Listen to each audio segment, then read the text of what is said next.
States of America, and to the republic for which it stands, one nation, under God, indivisible, with liberty and justice for all. Would everyone please bow their head? Dear Lord, we thank you for bringing us here tonight. We ask that you give this council the wisdom to do the right things for the great city of Newman. In this we pray. Amen. Amen. Thank you, Bob. Roll call, please. Councilmember Davis. Present. Hutchins. Candia. Present. Mayor Pro Tem Martina. Present. Mayor Caden. Present. Item 5, declaration of conflicts of interest. Seeing none, go to item 6, ceremonial matters. I believe we have any. Item 7, item from the public, non-agenda item. Any member of the public wish to address the council, now is the time to do it. Seeing none, we'll go to item 8, consent calendar. A is waive all readings of ordinances and resolution except by title. B is approval of the warrants. C is approval of the minutes of the September 9, 2014 meeting. D is adopt resolution number 2014, next in number, a resolution of the City of Newman supporting renewal of the Stanislaus County Market Development Zone. Council direction. Motion, we approve the consent calendar as is. I second that motion. There's been a motion and a second. All in favor? Aye. Opposed? Motion carries 4-0 with absent, Councilmember Hutchins absent. Item 9, public hearing. A is adopt resolution 2014, next in number, a resolution declaring the existence of a public nuisance under ordinance 95-4. Lieutenant Short? Good evening, Mr. Mayor, council members. Tonight before you is property abatement hearing. Abatement notices for property maintenance were sent to several properties in accordance with ordinance 95-4, chapter 2, title 8-2-3. This notice informs property owners of all nuisance abatement procedures, options, and their right to object at a public hearing. Many of these properties did comply. As of Monday, September 22nd, 2 properties had not complied. Those are 2107 Orchard Creek and 2105 Hidden Canyon. This one here is 2107 Orchard Creek. It has a lot of stuff out front. On the side property here too, there's some, looks like a dresser and such. The 2105 Hidden Canyon has a fence down in the front, and it has quite a bit of stuff here on the side there, as well as here. Happy to answer any questions that you may have. One on screen now, 2105 Hidden Canyon. 2105 Hidden Canyon, that's this one here, and here.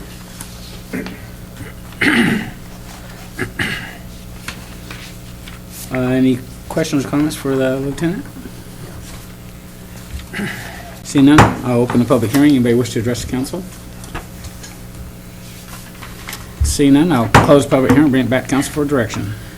I so move that we adopt resolution number 2014, next number, a resolution declaring the existence of a public nuisance under ordinance number 95-4. I'll second that motion. Been a motion and a second. All in favor? Aye. Opposed? Motion carries 4-0 with absent, Councilmember Hutchins absent. Thank you. Item 9B, adopt resolution 2014, next in number, amending the conflict of interest code for designated positions and rescinding resolution number 2000-46. Michael? Thank you, Mayor.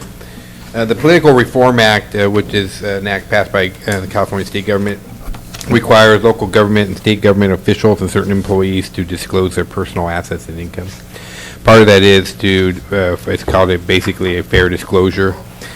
It's actually followed through by the Fair Political Practices Commission. It's a state agency that is responsible for making sure that everybody fills out a Form 700, and that's a statement of economic interest. And each of you as a council member fill that out, as I do as well. Some of the positions in government are required by law to do it, and other ones are more of an advisory. Tonight, it's our time to update our conflict of interest code. As part of it, you'll see that some of the names on here, the titles are actually crossed out. That's because those are the ones that are already required by law, such as city manager, administrative assistant, members of the planning commission, and we do that as well. We as a city have elected to add a couple other ones in there just to, again, in transparency. So because these positions include decision makers who make decisions for the city, both economically, we decided to include them. That includes the deputy city clerk, members of the architectural review committee, the superintendent of the wastewater treatment plant, our public works superintendent, all of our contracting attorneys, the police lieutenant, chief building official, the city planner, and the recreation coordinator. So all those are being recommended to be included to fill out the statements, the Form 700s. So with that, as to be in compliance with that, we need to hold a public hearing tonight, allow people to offer comments. After doing that, we're recommending that the council authorize the city manager to sign the 2014 local agency biennial notice indicating that there is amendment required. Any questions or comments for city manager for full disclosure of all your millions? Seeing that, I'll open the public hearing. Anybody wish to address the council regarding this issue? Seeing none, I'll close the public hearing, bring it back to council for direction.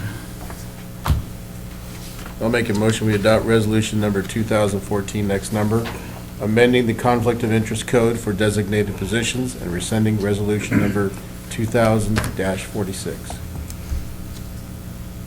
I'll second that motion. Been a motion and a second. All in favor? Aye. Opposed? Motion carries 4-0 with Councilmember Hutchins absent.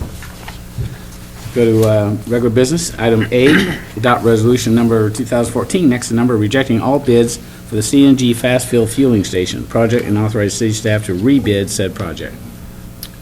Kasum. Good evening, City Mayor and City Council members. The proposed CNG, the compressed natural gas fast fill fueling station project, is eligible for CMAQ, Congestion Mitigation and Air Quality Project, from the applicable regional air quality plan that emphasize the clean fuel technology. So as scheduled, the project bids were advertised for approximately 3 weeks and included a mandatory pre-bid meeting on August 25th. And received bids were opened and read on September 2nd. A total 3 qualifying bids were received, and the city engineer has reviewed the bids and found that one subcontractor of the lowest responsive bidder was not properly licensed to perform the CNG equipment installation works, which is one of the requirements for the project. The city attorney has reviewed this issue associated with the state license requirement for the subcontractor and recommended to reject all bids and rebid the project. So in order to comply with the public bidding procedure for the public project, it is recommended that the City Council adopt resolution number 2014, next number, rejecting all bids for the CNG fast fill fueling station project and authorize the city staff to rebid said project. Have to answer to any question you may have. So were the other bidders, they were in full compliance then, but just obviously a lot higher than the Yes. whole bidder? Yeah, the CMAQ budget has a limit, but the second bidder is exceeded our budget limit. That's why we had to reject. So do we anticipate that when it goes out to rebid, that we may receive bids possibly back as low as the lowest bidder did on the first one? It is very possible because it looks like a mistake from the subcontractor, because they can take the license anytime after that, but the law said that the subcontractor must have those license when the bids open on the specific date. Okay.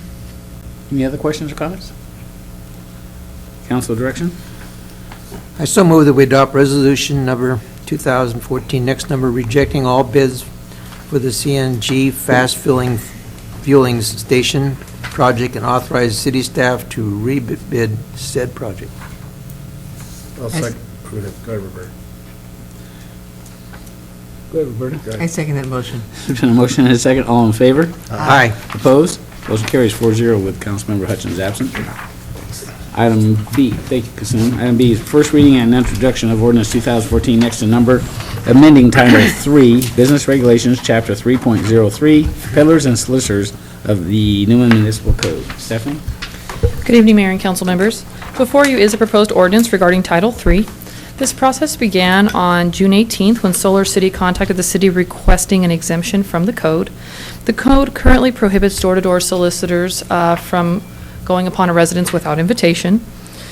On August 12th, staff presented a number of potential ordinance revisions to the council. Staff was directed to proceed with revisions that included time standards, no soliciting on Sundays, the creation of a do not knock registry, and the prohibition of soliciting at locations with no solicitor signage.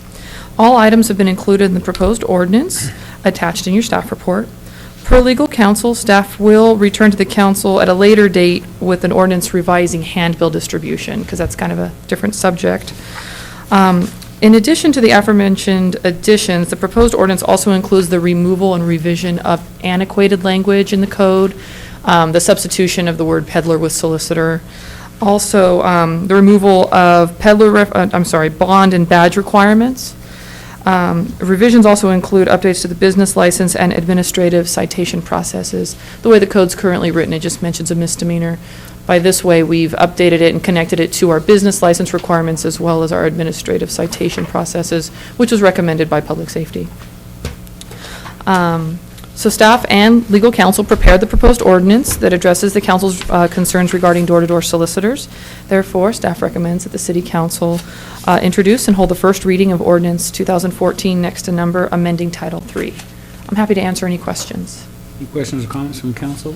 Stephanie? No, I'd just like to say, Stephanie, I think the staff did a great job because I think you put some meat into it, and I think that's essentially what we wanted. I think that's what the general public wants, so thank you very much. You're very welcome. Julia, you want to chime in on, I think one of the,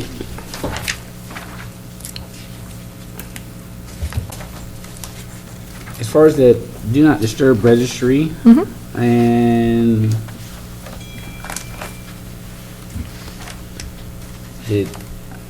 one of the issues I think had come up was the time restrictions from 9 to 5. There's no legal concerns. We can say there's no system from 9, in this case, 9 in the morning to 5 in the evening. Actually, I think there might be a typo there, Mayor. My apologies. Didn't we discuss that? We did. Regarding constitutionality? We did. Okay, so that's probably something we should touch on, because I think Yes. I left that in on accident, so that's my fault. Yes.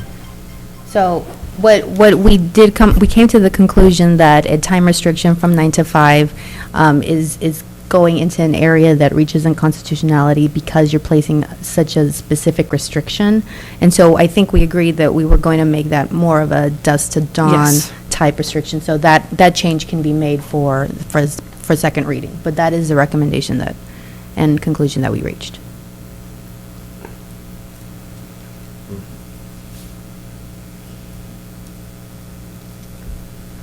And as far as the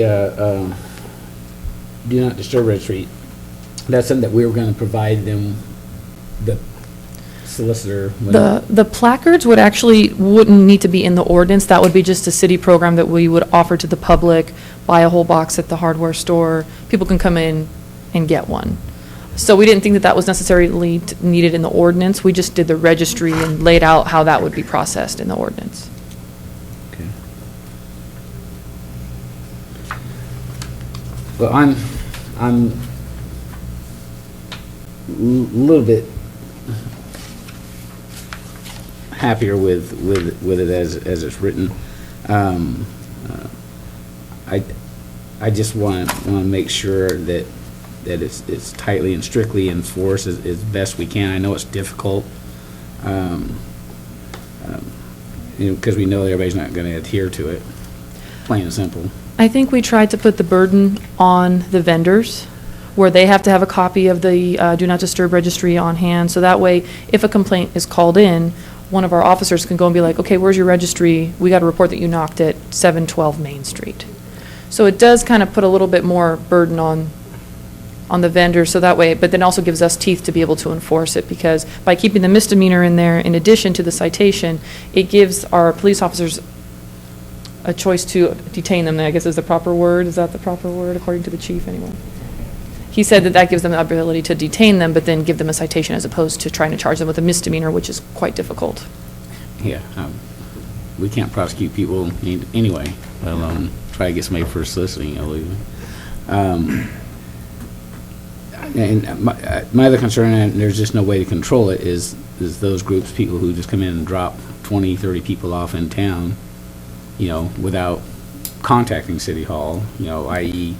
the vacuum cleaner people, the window washers, those kinds of. It would be difficult, but, we have to count on our citizens too to call it in. And now we've got if this gets approved, now we have a little bit more options to cite those people and kind of send a message to those companies that they need to be licensed and go through the proper procedure. Okay.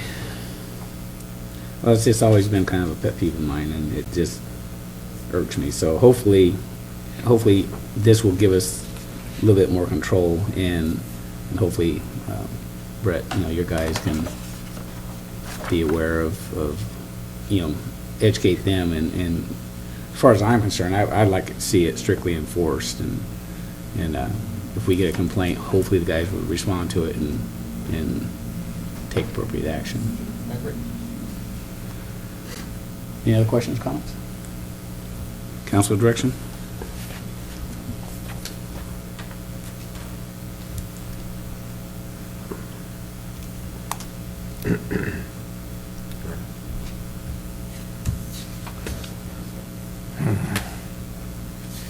I move that we approve the first reading and introduction of ordinance 2014 next to number, amending the Title III Business Regulations, Chapter 3.03, and peddlers and solicitors of the Newman Municipal Code.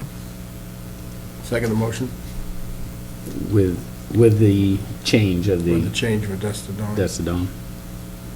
Okay. All in favor?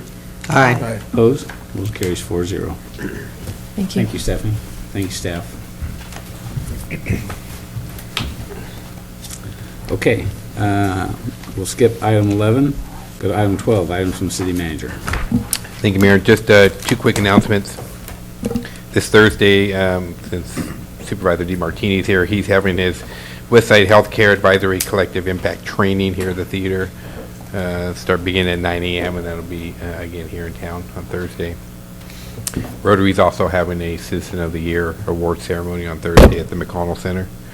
And then lastly, because we'll be meeting during that week, October 13th through the 18th will be the citywide fall cleanup day, the days that you can go to the Berlotti yard and drop stuff off there. So, What's those dates again, Michael? 13th through the 18th, maybe Monday through Saturday. Yeah.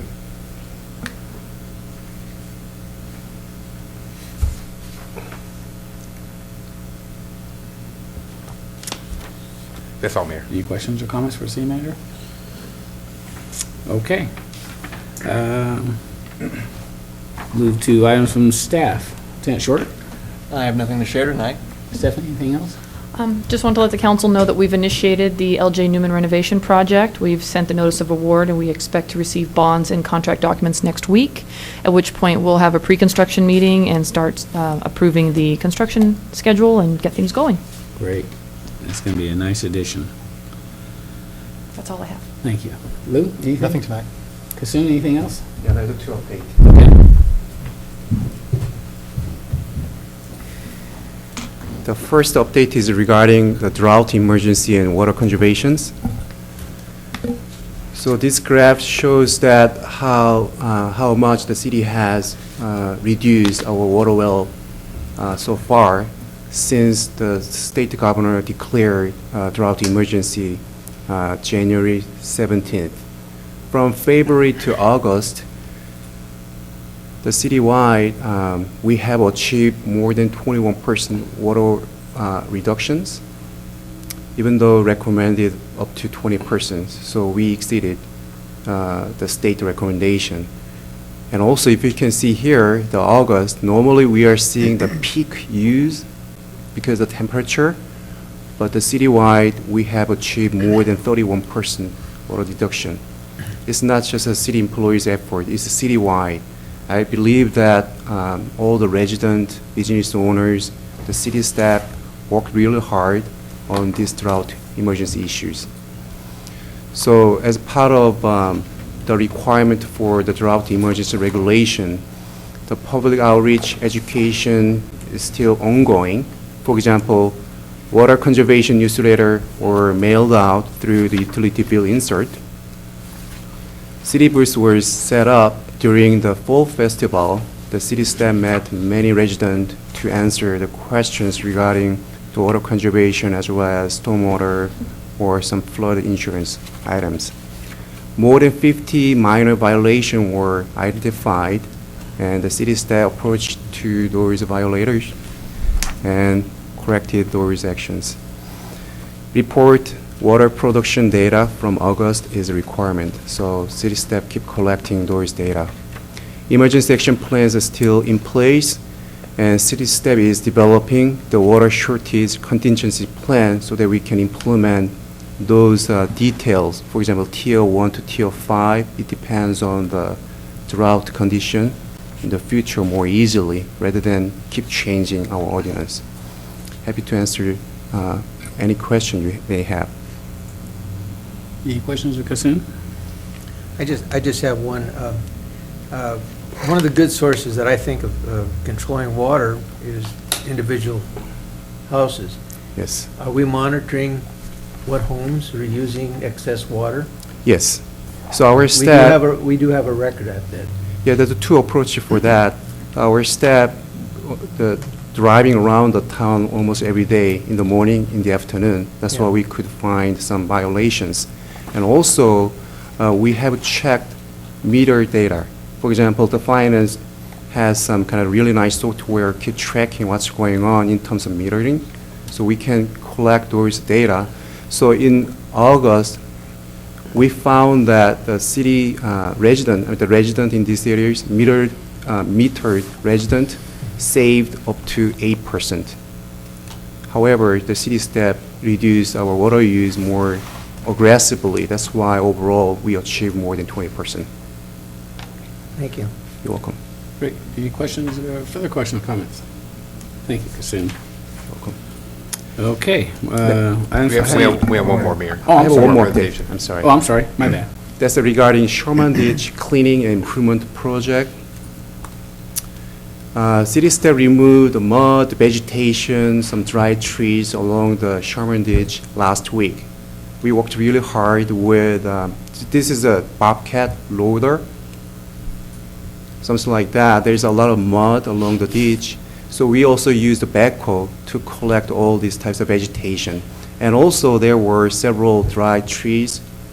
So our city staff removed all those dry tree, which was blocking the water path. Wow. This is the pictures. Yeah, we removed a lot of vegetation like that. These two pictures are showing the before and after. Before we have a lot of vegetation here in the mud, but after the cleaning, it looks way better. This is another location. Here, dry trees blocking the water path here, mud, vegetation, all removed. This is another the part of our plan to clean the ditch on a regular basis, because the bobcat as well as the backhoe is really effective to remove mud and big items, big trees. However, it cannot remove water or silt. So this is showing the demonstration of vacuum trailer, because with this equipment, the city staff can remove the water as well as small particles like a silt very effectively. So with that, city staff has prepared RFQ, request for quote.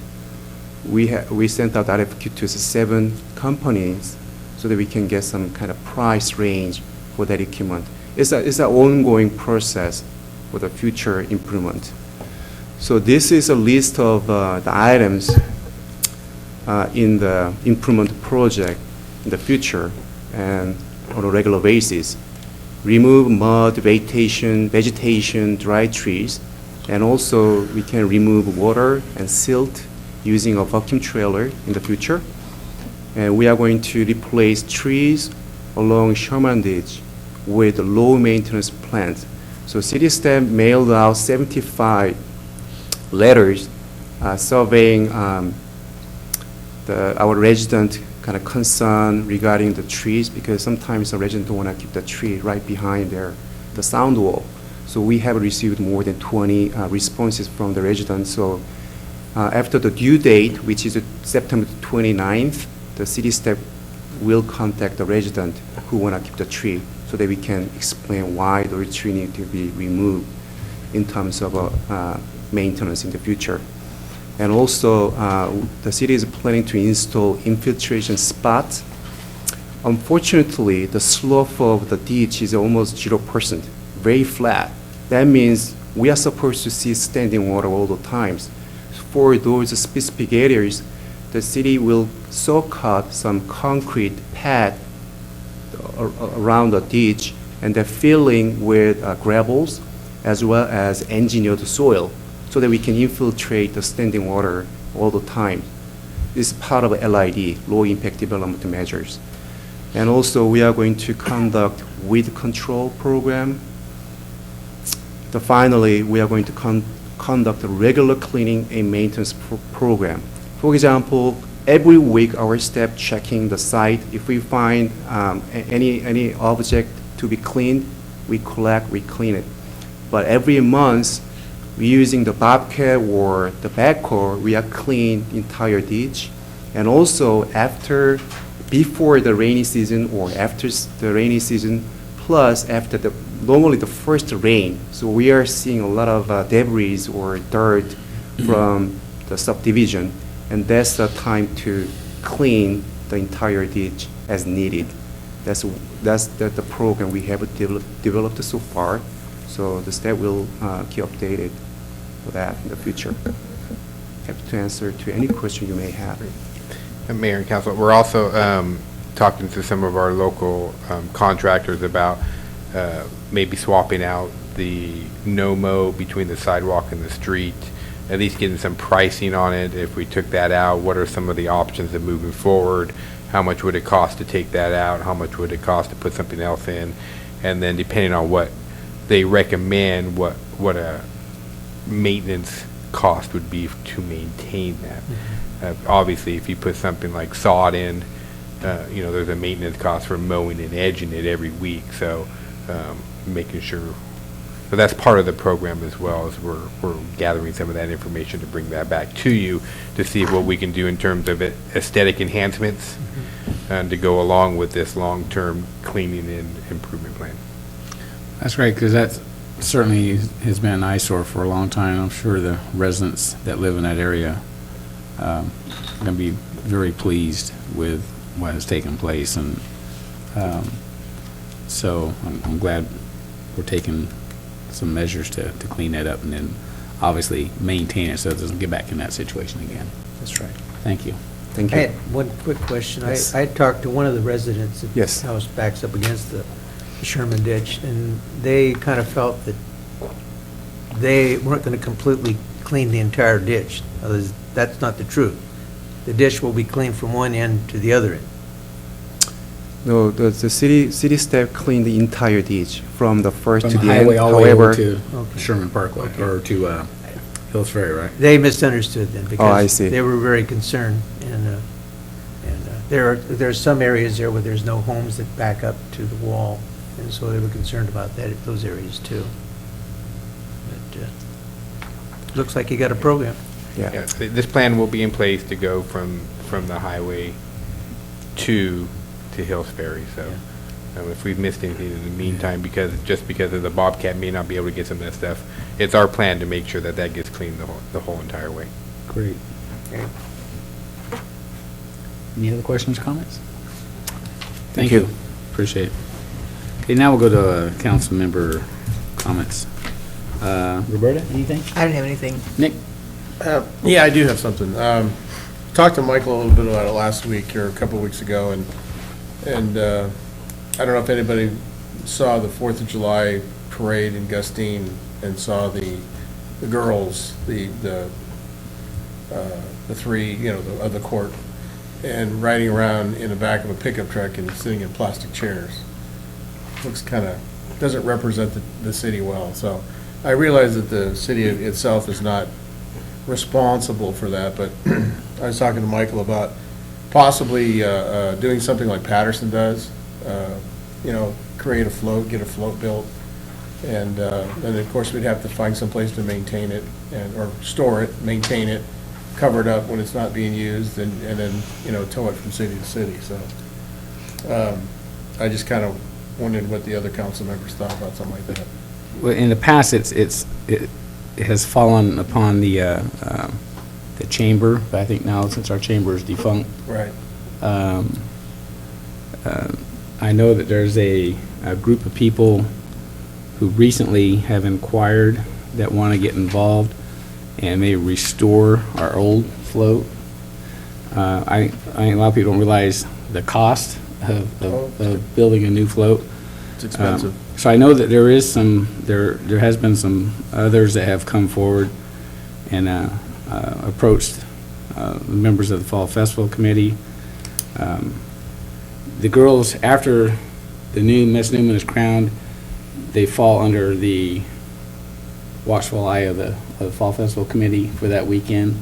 Then it typically goes to the chamber. Well, we don't have a chamber per se. So now they've got a couple of parents of the girls who are now their chaperones and get them to different events. So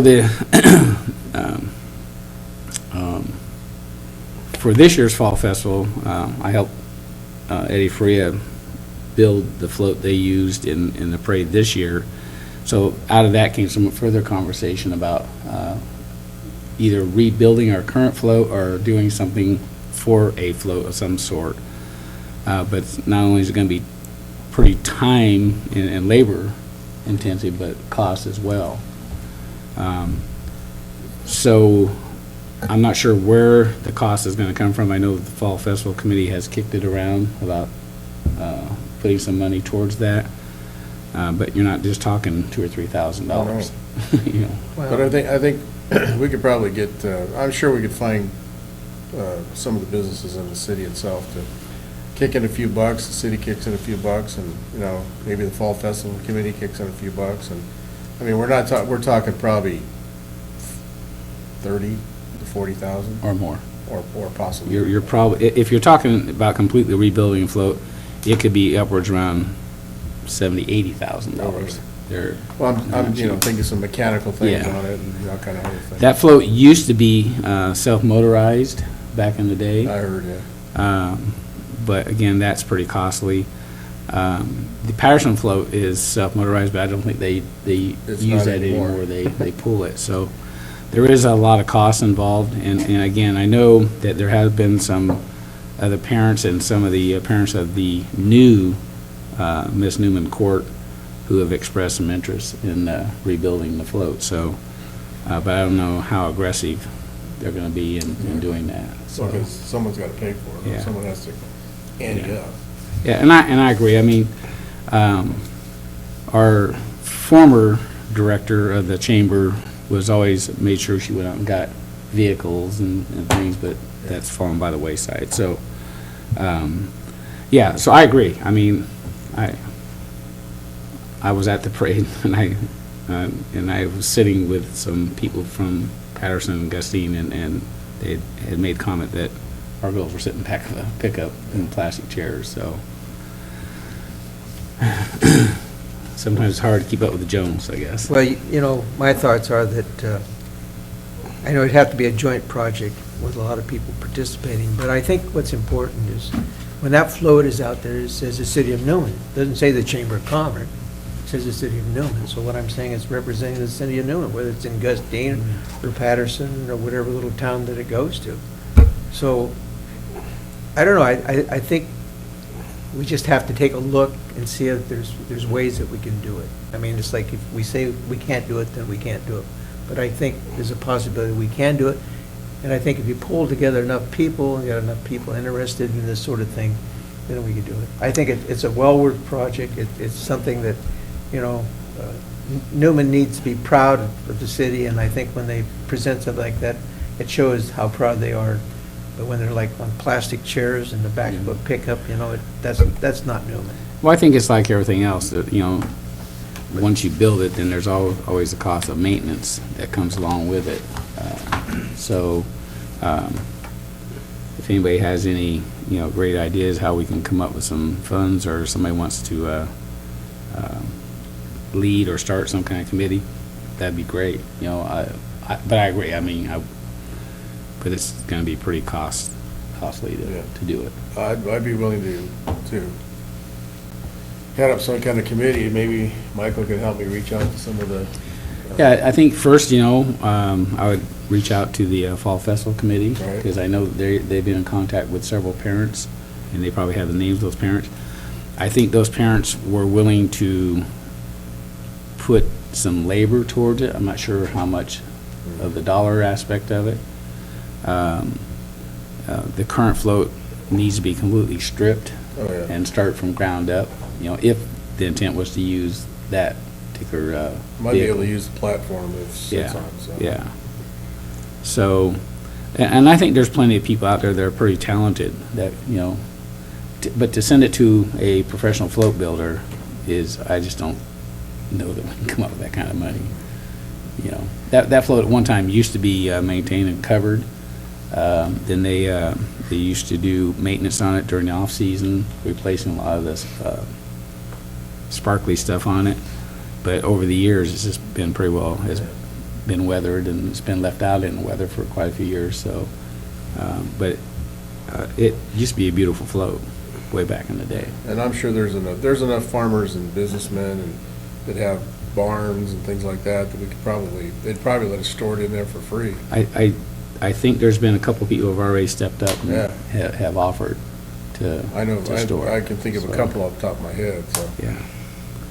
So I would suggest that maybe talk to the members of the Fall Festival Committee, get some input from them, and they could probably then connect you with those people who have expressed interest, and maybe something good will happen. That'd be great. That'd be great. Okay, thanks, Nick. Bob? I have nothing to add here. Okay, just a couple of things, and I think probably everybody may have gotten the same note. The first one I got was from Mr. Reeves, who is our new public relations or government relations person at PG&E. Michael, did you get that as well? Yes. Okay, so we have somebody who's in charge of that. And then I think you all also got a very nice card from the Ed Ford family for the dedication of the gazebo. It's a beautiful card, and the family, I can't tell you how many times they stopped me over the weekend and thanked me, and I, put it back on, it was Tony Masbutero who really came up with the idea and approached me with it, and I thought it was a no-brainer. So I think it was a great tribute to a great lady, and so be recognized for many, many years to come. So it was great. And the other thing is, I had the privilege of going to Washington, D.C. The week of the 8th through the 11th. I traveled with Carlos Yamazon and Rosa Parks from StanCog, as well as Supervisor Vito Chiesa. And it was my first trip with the COG, representing Stanislaus County. There was 8 COGs from Kern County to San Joaquin County that were on the trip. There was 27 of us in our group. We had people from the Air Quality Board, people from transportation throughout the state, and it was interesting. We were able to meet with Senators Boxer and Feinstein, as well as our local Congressman Denham, and then congressmen from throughout the valley that represented the other areas.